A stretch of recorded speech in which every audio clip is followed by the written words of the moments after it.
So I'm not gonna lie, I think I was more excited for the game than our players were, just because I always know, but they felt it when I walked in, I hope they did, how exciting it is every time Texas State and Old Dominion play. It's just a great game, no matter what's going on either side, right?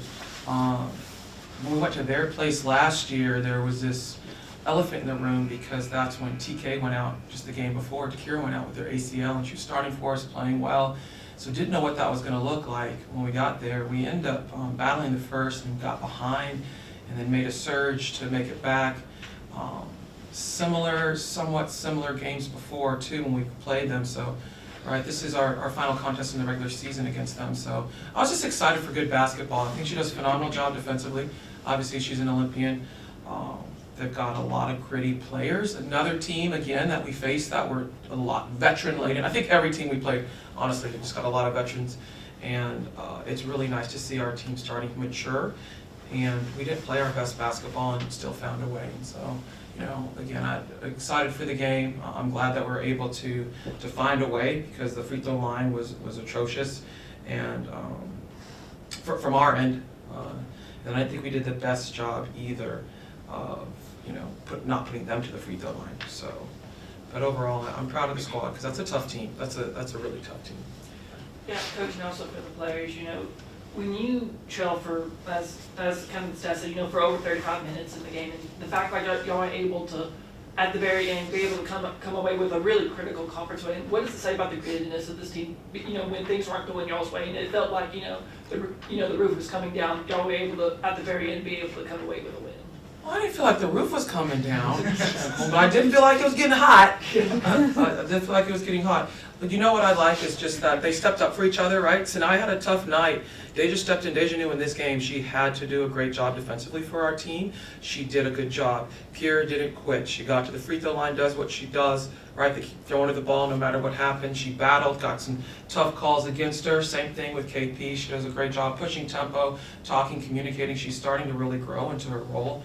And the team is listening to that. We've got some good players that came in off the bench for us. Again, Maya and Kyla stepped in some critical moments for us. And so I think all that's good, right? AC, Angela got into early foul trouble. So what I love the most is that they were all riding for each other. The bench energy was really good. And I don't feel like there was ever a time that they looked as if they looked defeated. They never looked defeated, right? They looked like, an oh-ish moment. And we got to get it together, but they locked in, and that's what you need, and that's what we like, especially, you know, when Sinai had a tough night scoring, we found it in other ways, and we still scored in the paint. So that's exciting, because we were doing good in the paint to start out. It was kind of crazy. To take a look at that stat, I think it was, yeah, we only had 6 paint scores, but we then ended up scoring, we got 34, so do the math, that's 28. That's big. You know, for the players, you know, what does it mean to get a win like this? You know, a game that y'all were trailing for the majority of the game, that fourth quarter, you are able to finally come away with the win and being able to get another critical conference step on the board. Kira, you go first. Okay. Yeah, I just think it's the momentum, you know, from last game, and then keep winning this game, and then it just moves us on to when we go on the road. It'll just, I don't know, it's just momentum. Oh, just ask. Question. Sorry. No, it's all good. You know, in a game where y'all were trailing, you know, for the majority of the game, and in the fourth quarter, just being able to finally get the lead back, like, what did it mean? What does it say about the grittiness of this team to be able to pull off a win like this? It shows that we can do it when we all buy in. I feel like we had a rough time buying in.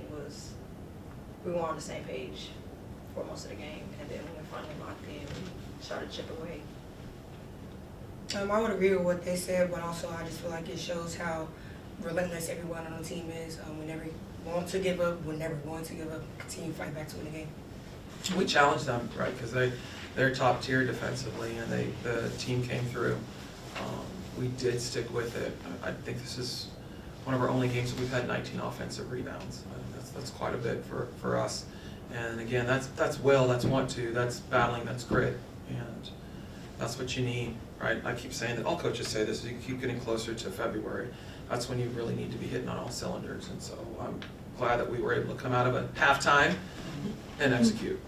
Yeah, Yeah, just going into halftime, having only 19, offensive points in the first half, what was the change, offensively to kind of get the offense rolling, being able, especially in the fourth quarter where y'all ended up scoring 27 points? What was the major adjustment that y'all make?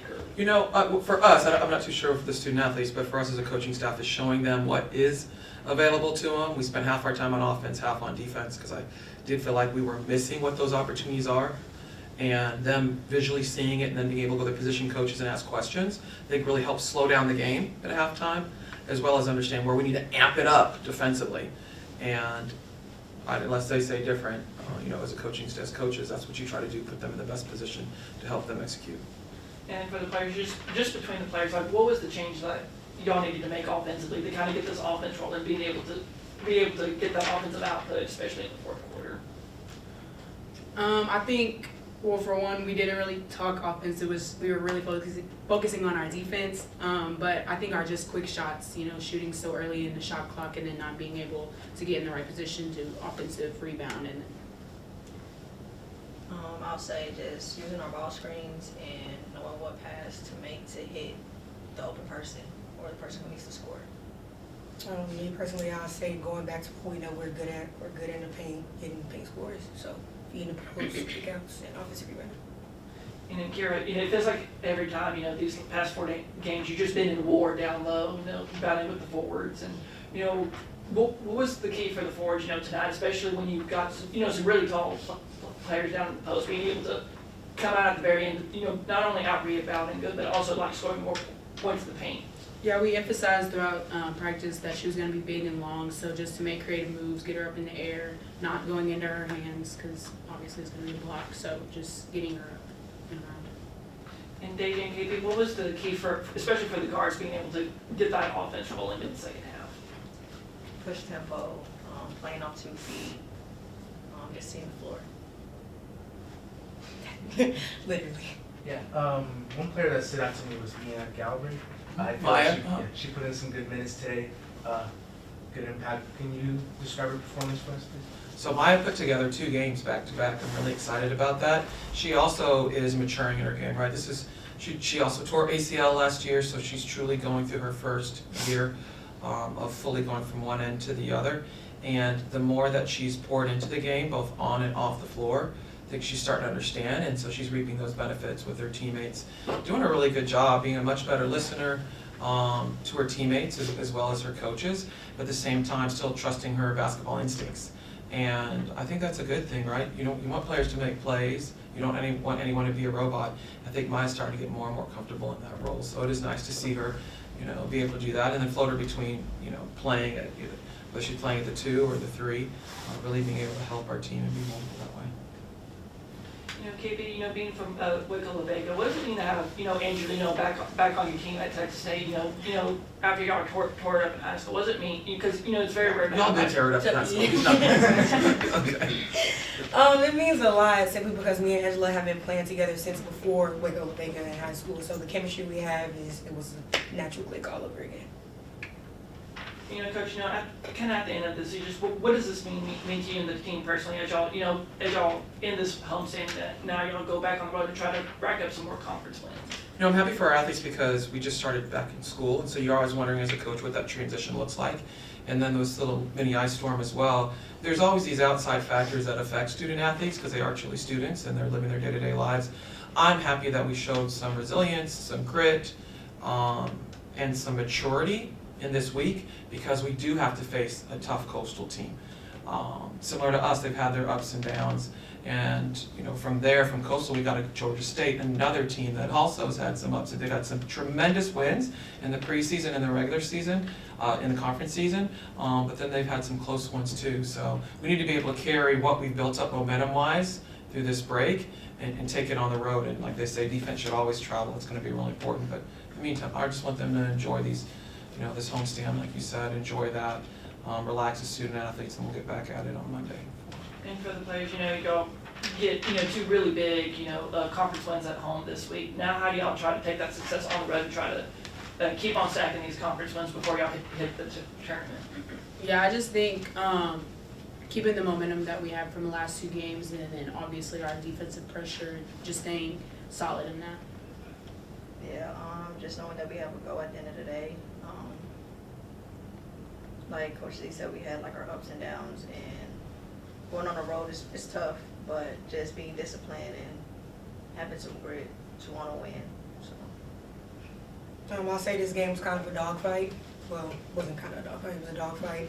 And it just builds more trust between the players.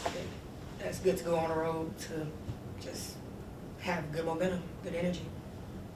Anything else, guys? All right, thank y'all. Thank you guys, stay safe.